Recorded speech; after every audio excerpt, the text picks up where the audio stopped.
Hi everyone, this is Marla Miller from marlamiller.com presenting my, I think, 128th quick query critique. I'm not quite sure. For my new subscribers, all you have to do is cut and paste your query letter into an email and send it to marketingthemuse@gmail.com. Once you subscribe to the site, you are you can have one free quick query critique, and this is from someone who joined, I think, in October.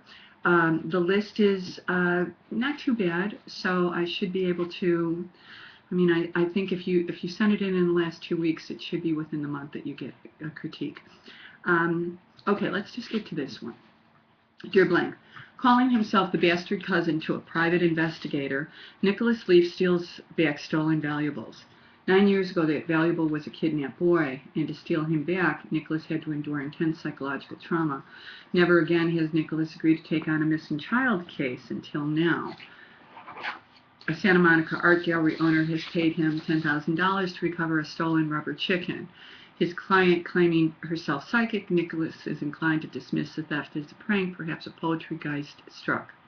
But his lead suspect, a young boy, disappears. Entire iron-wielding thugs capture and beat Nicholas for information.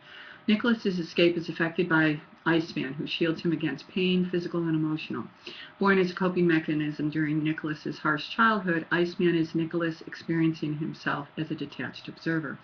The price for Iceman's existence, Nicholas has never formed close relationships.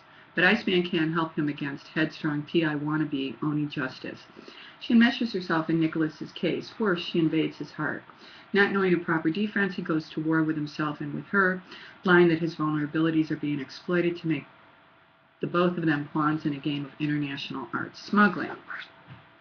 Nicholas and Oni race to rescue the child and discover what was smuggled in the chicken. Who put it there? Who wants it? Who got it? To seize hold of the answers, Nicholas must confront his harrowing past and a betrayal that may cost him his life.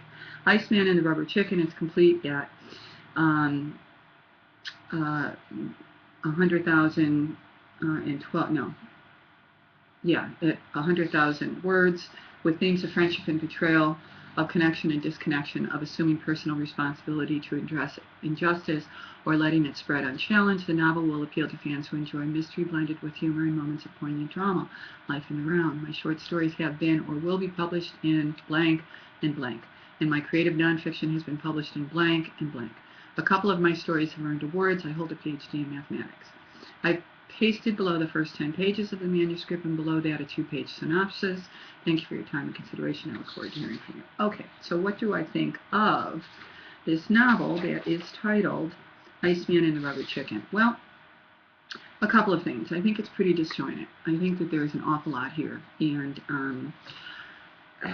I don't have any doubt that this 112,000 word novel is not suspenseful, and it could possibly be funny, or at least have humor in it.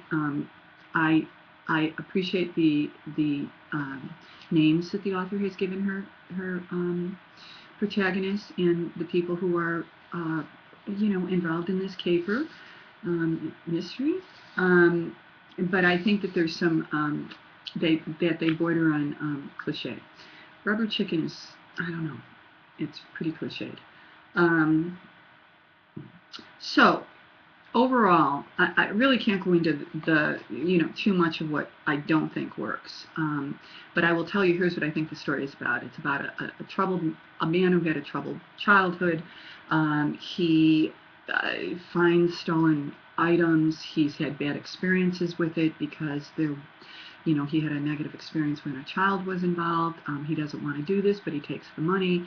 Along the way, he has a love interest, and her name, Oni Nosy, or whatever it is funny. It's cute, and Nicholas also has to deal with this altered personality that he has, or this other side of him that protects him from danger, the Iceman, but also keeps him unable to feel.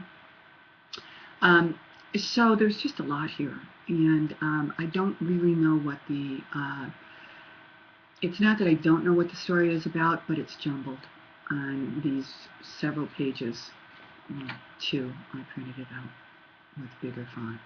But so I think that there's some issues here that the author needs to address. Number one, okay, he said that, or she said it was a novel. Is this a young adult novel? Is this a children's novel? Because if it was a children's novel, I mean, I think that the kind of silly names might work because kids would like that. You know, the rubber chicken would work. Oh, there's an art prop. You know, something wonderful is found inside the rubber chicken. So I don't know. I don't know enough about it because she doesn't say what genre it is. She just says it's a novel. And he says he's the bastard cousin to a private detective, and then we don't hear any more about that private detective. So there's just a lot of loose ends in this query letter, and the parts that hook, you know, the fact that he is a damaged soul who is attempting to perhaps heal himself, are really buried in this, with, you know, with too many words. So I'm not going to say any more about that. It's just that I don't know where to look in this story, and so for that reason I'm not all that certain what this story is about, though I get a sense of it. But I think that this query letter needs to be recrafted. And here's what I say to authors, especially ones who are writing their first novels, and I see that the word count is over 100,000 words. Perhaps the reason why this query letter is disjointed and the narrative arc is hard to follow is because the story is. And 112,000 words is a long first novel.